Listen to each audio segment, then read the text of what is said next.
It's an amazing world that the folks at Blizzard created. This is arguably the most successful entertainment property in history. We'd spent a number of years kind of discussing the process of a Warcraft film. We spent a lot of time geeking out with them about the care and feeding that went into these characters. And we had a lot of really good discussions about how could this take shape. But we found ourselves kind of at a crossroads. Like, well, maybe it's just too hard to find the right story. Maybe it's just too difficult to find the right scale of production. And one day they bring in Duncan Jones.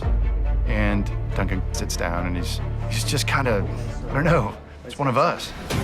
I wanted to make a film which worked and stood alone in its own right. And I think what makes it work is that it is a war movie that tells a story of conflict from both sides. I'll get the others!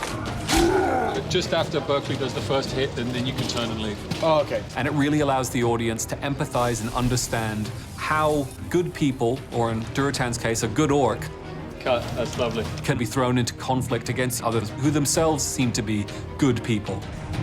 Why are you here? To save my people. Duncan's quite an inspired filmmaker, and he also understands how important it is to relate to the characters. The more he talked about his vision for the film and what he thought was the whole point of the narrative and the thematic at play, That makes sense. That makes sense. Yeah. I knew we were in really good hands. It will warm you. So we wanted to make sure that we got it right.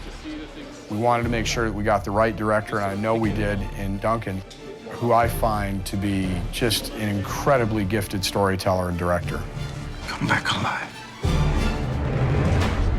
Cut, that was great. Hang on. Thank you, lovely.